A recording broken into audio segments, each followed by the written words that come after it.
ഇന്ന് നമ്മൾ ഉണ്ടാക്കാൻ പോകുന്നത് ഓണം സ്പെഷ്യൽ പുളിയിഞ്ചി. അതിനാവശ്യമായ സാധനങ്ങൾ: ഇഞ്ചി, ഉള്ളി, പുളി. ചീനിച്ചട്ടി ചൂടാകുമ്പോൾ അതിലേക്ക് വെളിച്ചെണ്ണ ഒഴിക്കുക. ചെറുതായി അരിഞ്ഞു വെച്ചിരിക്കുന്ന ഇഞ്ചി അതിലേക്കിട്ട് മൂപ്പിക്കുക.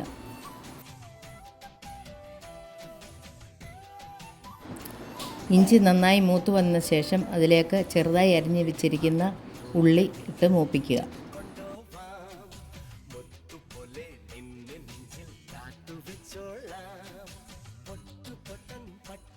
അത് രണ്ടും മൂത്ത് വന്നതിന് ശേഷം അതിലേക്ക് പച്ചമുളക് ഇട്ട് മൂപ്പിക്കുക.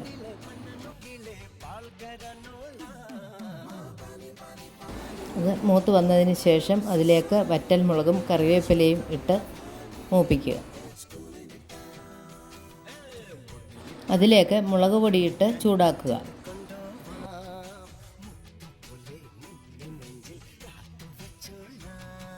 അതിനുശേഷം അതിലേക്ക് നമ്മൾ എടുത്തു വച്ചിരിക്കുന്ന പുളി നന്നായി പിഴിഞ്ഞ് വെള്ളം ഒഴിക്കുക.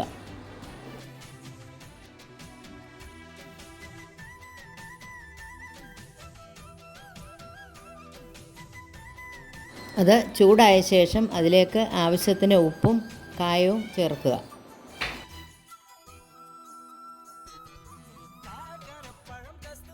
ഇത് നന്നായി തിളച്ച് വന്നതിന് ശേഷം മധുരത്തിന് ആവശ്യമായ ശർക്കര ചേർക്കുക.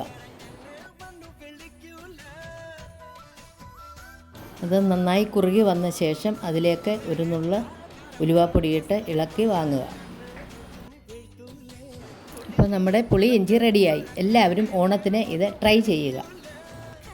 എല്ലാവർക്കും ഓണാശംസകൾ.